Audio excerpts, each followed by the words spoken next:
ప్రభు నామానికి మహిమ కలుగును గాక. కూడొచ్చిన మీ అందరికీ కర్మల ఆత్మీయ సహవాస సంఘ విశ్వాసులందరికీ మన ప్రభువును ప్రియరక్షకుడునైన యేసుక్రీస్తు వారి శ్రేష్టమైన నామములో శుభములు మరియు అందరికీ వందనాలండి. ద్వితీయోపదేశకాండం 33వ అధ్యాయాన్ని ధ్యానం చేసుకుంటున్నాం. ద్వితీయోపదేశకాండం 33వ అధ్యాయం 18వ వచనాన్ని చదువుతాను. జెబులూనును గూర్చి ఇట్లనెను, జెబులూను, నీవు బయలు వెళ్ళు స్థలమందు సంతోషించుము. ఇస్సాకారు, నీ గుడారముల యందు సంతోషించుము. వారు జనములను కొండకు పిలిచిరి, అక్కడ నీతి బలులను అర్పింతురు. వారు సముద్రముల సమృద్ధిని, ఇసుకలో దాచబడిన రహస్య ద్రవ్యములను పీల్చుదురు. ఈ 33వ అధ్యాయంలో మోషే గారు గోత్రాల వారీగా ప్రతి గోత్రానికి చెందినటువంటి దీవెనలు పలుకుతూ వచ్చారు. ఇక్కడ జెబులూను, ఇస్సాకారు వీళ్ళిద్దరిని కలిపి ఉద్దేశించి మాట్లాడుతూ ఉన్నారు. జెబులూను గురించి ఆదికాండం 49వ అధ్యాయంలో మనం చూస్తాం. 13వ వచనంలో, 14వ వచనంలో ఇస్సాకారు గురించి చూస్తాం.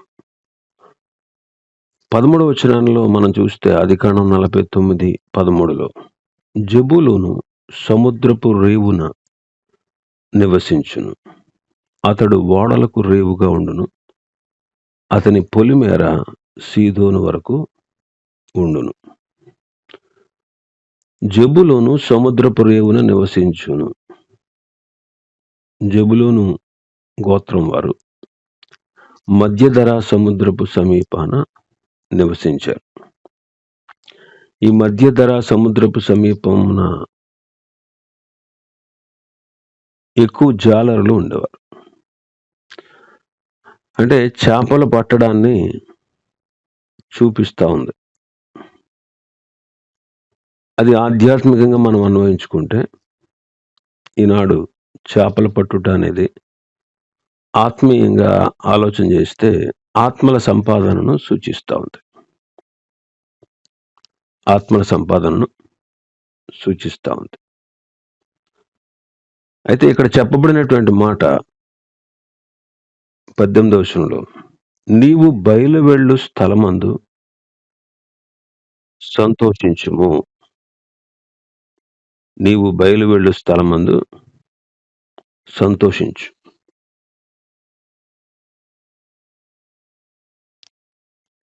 ఆత్మల సంపాదన చేసేవారికి అది గొప్ప సంతోషం. యాక్చువల్గా ఆత్మలను సంపాదించేటువంటి వారికి చాలా సంతోషం. ఎందుకంటే పౌలు గారు అంటాడు, తెస్సలోనికే మొదటి పత్రిక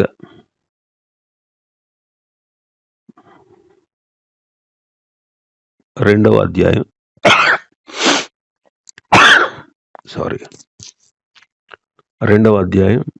19వ వచనం, ఏలైనగా మా నిరీక్షణ అయినను ఆనందమైనను అతిశయ కిరీటమైనను ఏది? మన ప్రభువైన యేసు యొక్క రాకడ సమయమున ఆయన ఎదుట మీరే కదా. నిశ్చయముగా మీరే మా మహిమయు ఆనందమునై ఉన్నారు. పౌలు గారు అంటారు, మా నిరీక్షణ, మా ఆనందం, మా అతిశయ కిరీటం మీరే. ప్రభు ఎదుట, ఆయన రాకడలో ఆయన ఎదుట మా అతిశయం మీరు, మా ఆనందం మీరు, మా నిరీక్షణ మీరే. నిశ్చయముగా మీరే మా మహిమయు ఆనందమునై ఉన్నారు. అంటే ఆత్మలను సంపాదించడం అనేది సంతోషం అన్నమాట. ఆత్మను సంపాదించడం అనేది సంతోషకరమైనటువంటి విషయం. అందుకే ఫిలిప్పీ పత్రికలో కూడా అంటారు పౌలు గారు 4వ అధ్యాయం 1వ వచనంలో, ఫిలిప్పీ పత్రిక 4:1. కావున నేను అపేక్షించిన ప్రియ సహోదరులారా, నా ఆనందమును నా కిరీటమునై ఉన్న నా ప్రియులారా, ఇట్లు ప్రభువునందు స్థిరులై ఉండుడి. నా ఆనందము నా కిరీటమై ఉన్నారు అంటాడు. కాబట్టి ఆత్మల సంపాదనలో పౌలు గారు విశేషంగా ప్రయాసపడ్డాడు. ఆత్మల సంపాదనలో పౌలు గారు విశేషంగా ప్రయాసపడ్డారు.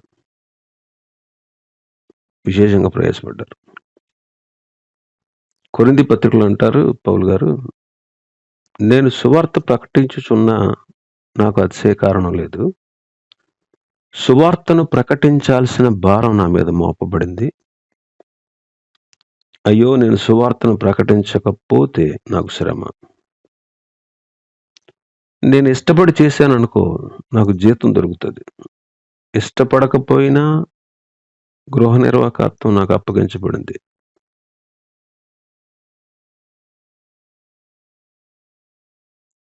సువార్తను ప్రకటించకపోతే నాకు శ్రమ అంటాడు. తన జీవిత కాలంలో విశేషంగా ఆత్మను సంపాదిస్తూ కాలం గడిపాడు. కాబట్టి సముద్ర ప్రాంతం చేపలు పట్టే ప్రదేశం. చేపలు పట్టుట ప్రభు అన్న మాట పేతురుతో, నిన్ను మనుష్యులను పట్టు జాలరిగా చేస్తానన్నారు. ఈనాడు మనం కూడా ఆత్మల సంపాదనలో సంతోషించాలి, కాలం గడపాలి. ఒక్క ఆత్మనైన ప్రభు దగ్గరికి తీసుకురావాలి.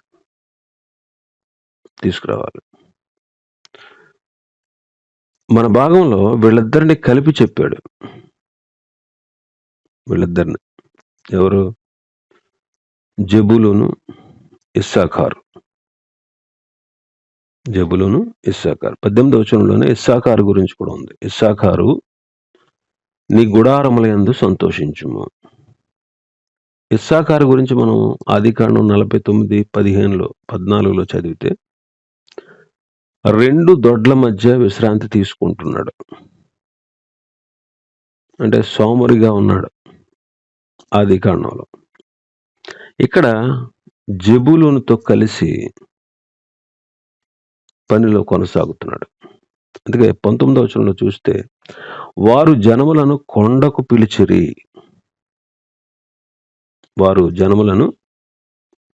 పిలిచిరి. అంటే యెహోవా పర్వతానికి. అంటే ఈనాడు మనం ఆధ్యాత్మికంగా ఆలోచన చేస్తే సంఘానికి ఆత్మలను పిలుచుట అనేది ఆశీర్వాదం. సంఘానికి ఆత్మలను పిలుచుట అనేది ఆశీర్వాదం. అందుకే యెషయా గ్రంథం 2వ అధ్యాయంలో చూస్తే 3వ వచనంలో అంత్యదినములలో జరిగేటువంటి సంభవాల గురించి రాస్తూ, అంత్యదినాల్లో అన్యజనులు ప్రవాహంగా దేవుని దగ్గరకు వస్తారు. 3వ వచనంలో అంటారు, ఆ కాలమున సీయోనులో నుండి ధర్మశాస్త్రము, యెరూషలేములో నుండి యెహోవాకు బయలు వెళ్ళును. జనములు గుంపులు గుంపులుగా వచ్చి యాకోబు దేవుని మందిరమునకు, యెహోవా పర్వతమునకు మనం వెళ్ళుదాం రండి. ఆయన తన మార్గముల విషయమే మనకు బోధించును. మనము ఆయన త్రోవలలో నడుచుదాము అని చెప్పుకుంటారు. కాబట్టి అంత్యదినాల్లో దేవుని మందిరానికి, యెహోవా మందిర పర్వతానికి మనం వెళదాం రండి. మనం ఆయన త్రోవలో నడుచుకుందాం రండి అని చెబుతారట. అది ఎంతో ఆనందకరం. ఇంకా వాళ్ళు అక్కడ ఏం చేస్తారంట? కొండకు పిలిచారు. అక్కడ నీతి బలులను అర్పించుదురు అంటున్నారు. అక్కడ వాళ్ళు ఏం చేస్తారు? నీతి బలులు అర్పిస్తారు. నీతి బలులు.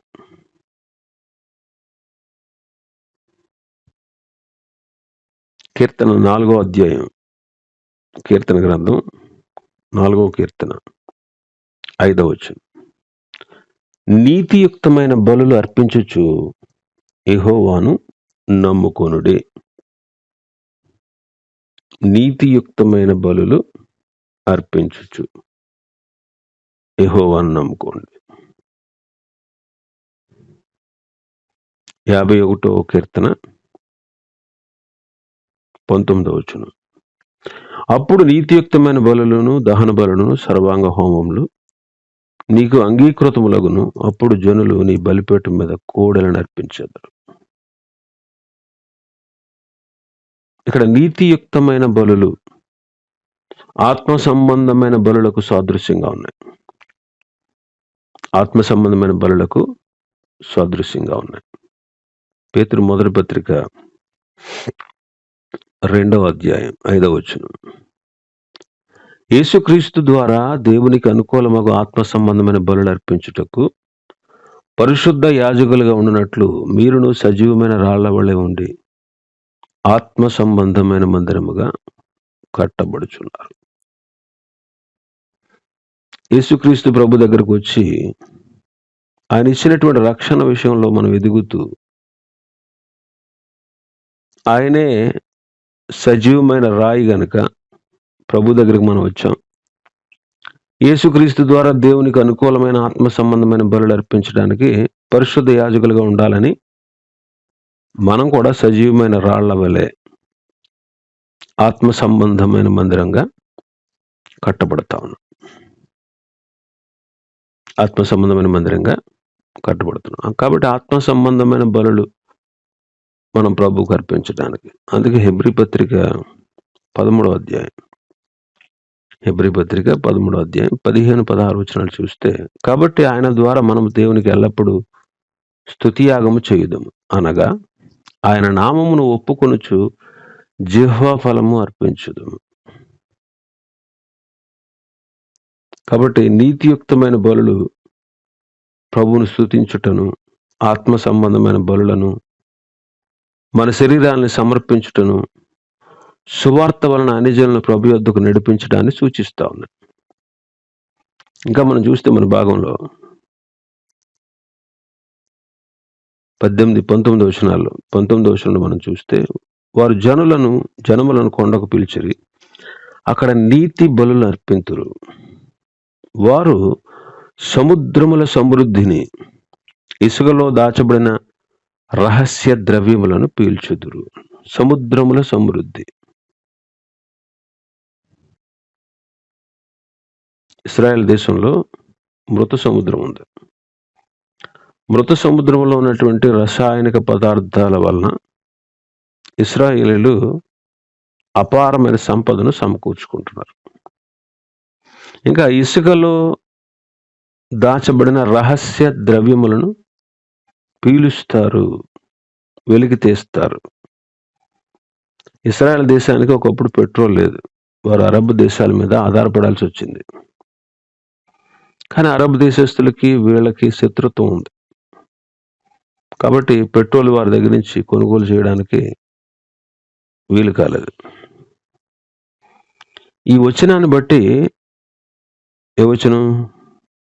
19వ వచనం. ఇసుకలో దాచబడిన రహస్య ద్రవ్యములను పీలుస్తారు అనేటువంటి మాటను తీసుకుని ఈ ప్రవచనం ప్రకారం శాస్త్రవేత్తలు ఆ భూభాగాన్ని త్రవ్వి చూసినప్పుడు రహస్యంగా ఉన్నటువంటి అపారమైన పెట్రోల్ సంపద వారికి లభించింది అంట. దేవునికి స్తోత్రం. ఎందుకంటే వేల సంవత్సరాల నాటి ప్రవచనాలు ఈనాడు కూడా మన కళ్ళ ఎదుటే నెరవేర్చబడుతూ ఉన్నాయి.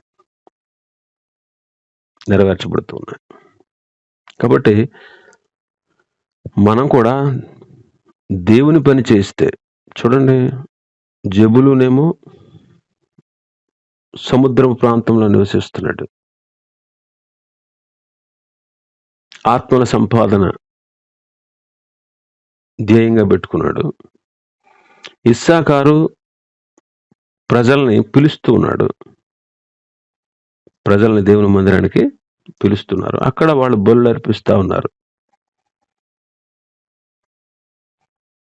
సముద్రంలో ఉండేటువంటి ఐశ్వర్యాన్ని వాళ్ళు సముద్ర వ్యాపారం నీ వైపు త్రిప్పబడద్దు అంటాడు యెషయా గ్రంథం 60వ అధ్యాయంలో. సముద్రముల సమృద్ధిని వాళ్ళు అనుభవిస్తున్నారు. ఇసుకలో దాచబడిన రహస్య ద్రవ్యాలను వాళ్ళు పీలుస్తూ ఉన్నారు. కాబట్టి ప్రభు పని చేస్తే గొప్ప ఆశీర్వాదం. ప్రభువు పని చేస్తే, ప్రభు కొరకు ఆత్మను సంపాదిస్తే, ఆత్మల సంపాదన కొరకు మనం మన ద్రవ్యాన్ని వ్యయం చేస్తే, ప్రజలని ప్రభు దగ్గరికి నడిపిస్తే,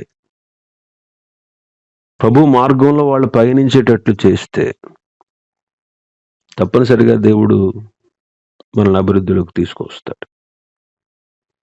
ఇంకా తర్వాత మనం చూస్తే మన భాగంలో గాదును గురించి రాయబడిన మాటలు మనం చూస్తున్నాం. 20వ వచనం, 21వ వచనం. గాదును గూర్చి ఇట్లనెను, గాదును విశాలపరచువాడు స్తుతింపబడును. అతడు ఆడు సింహం వలె పొంచి ఉండును, బాహువును నడినెత్తిని చీల్చివేయను.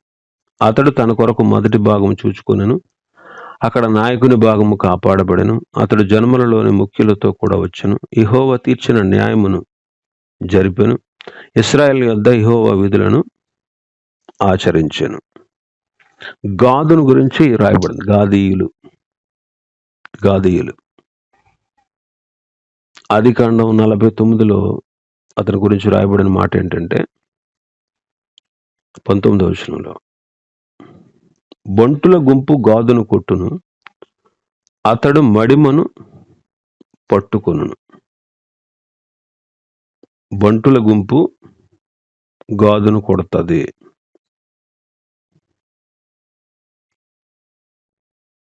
బంటుల గుంపు గాదు అంటే అక్కడ ఏమని రాశాడంటే, దోపిడీగాళ్ళు అతని పైన పడతారు, అతడు వెనక నుంచి వాళ్ళ మీద పడతాడు. అది అక్కడ రాసిన మాట. గాదు గురించి ఆదికాండంలో రాయబడిన మాట. దోపిడీగాళ్ళు అతని పైన పడతారు, అయితే అతడు వెనక నుంచి వాళ్ళపై పడతాడు. బంటుల గుంపు గాదును కొట్టును, అతడు మడిమలను పట్టుకొనును. అంటే గాదు కొట్టబడతాడు, అతడు మడిమను పట్టుకుంటాడు, అతడు వాళ్ళ మీద పడతాడు అన్నాడు. అయితే ఇక్కడ మన భాగంలో మనం చూస్తే ఏమంటున్నారు? ద్వితీయోపదేశకాండం 33:19 20వ వచనం, గాదును విశాలపరచువాడు స్తుతింపబడును అంటాడు. గాదును విశాలపరచువాడు అంటే దేవుడు చేసే క్రియ అనమాట. అది దేవుడే అతన్ని విశాలపరిచేవాడు. మరి దేవుడు విశాలపరుస్తాడు కాబట్టి, దేవుడు విశాలపరిచినందువల్ల దేవుడు వారిని బట్టి స్తుతింపబడును. వారిని బట్టి ప్రభు స్తుతింపబడతారు. నిజమేనండి, ఆయన కార్యాలు ఆయన స్తుతిస్తాయి. ఆయన కార్యాలు ఆయన్ని స్తుతిస్తాయి. ఎందుకంటే దేవుడు సమస్త కార్యాలు జరిగించేవాడు, దయాదాక్షిణ్యం గలవాడు, దీర్ఘశాంతుడు, కృపాతిశయం గలవాడు, అందరికీ ఉపకారి. ఆయన కనికరము సమస్త కార్యాల మీద ఉందంట. అందుకే నీ క్రియలన్నీ నీకు కృతజ్ఞతాస్తుతులు చెల్లిస్తున్నాయి, భక్తులు కూడా నేను స్తుతిస్తారు అంటాడు కీర్తనకారుడు 145లో 10వ వచనంలో. నీ క్రియలన్నీ కూడా నీకు కృతజ్ఞతాస్తుతులు చెల్లిస్తాయి, నీ భక్తులు కూడా నిన్ను స్తుతిస్తారు అంట. కాబట్టి గాదును విశాలపరచువాడు స్తుతింపబడును. కాబట్టి దేవుడే అతను విశాలపరిచాడు, అతడు దేవుణ్ణి స్తుతిస్తా ఉన్నాడు. ఇంకా మనం చూస్తే అతడు ఆడు సింహం వలె పొంచి ఉంటాడంట, బాహువును నడినెత్తిని చీల్చివేస్తాడు. ఆడు సింహంలాగా పొంచి ఉంటాడు, నడినెత్తిని చీల్చివేస్తాడు. ఇది గాదు గోత్రంలోంచి వచ్చినటువంటి పరాక్రమ కార్యాలు చేసే శూరులను సూచిస్తూ ఉంది. దినవృత్తాంతాల మొదటి గ్రంథం 12వ అధ్యాయం 8వ వచనం మనం చదివితే,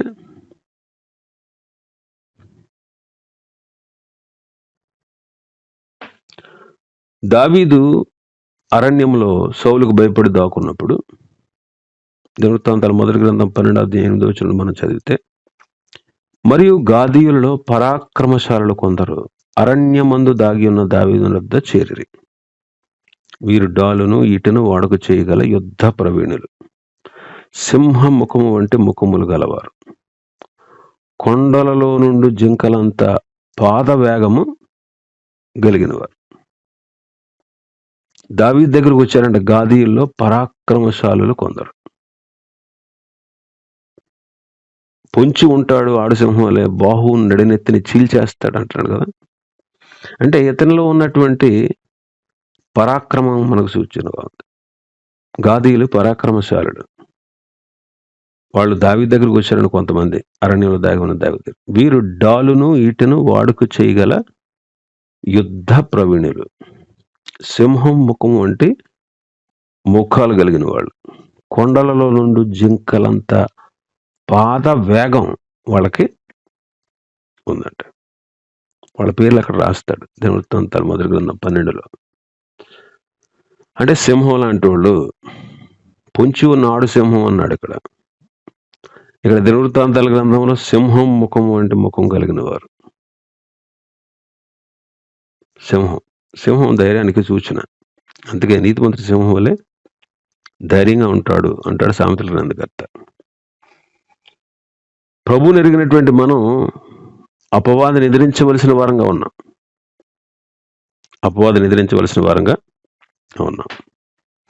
ఇంకా 21వ వచనంలో మనం చూస్తే మన భాగంలో, అతడు తన కొరకు మొదటి భాగం చూసుకున్నాడు, అక్కడ నాయకుని భాగం కాపాడబడెను, అతడు జనుల్లోని ముఖ్యులతో కూడా వచ్చెను, యెహోవా తీర్చిన న్యాయం జరిపెను, ఇశ్రాయేలు యొద్ద యెహోవా విధులను ఆచరించెను.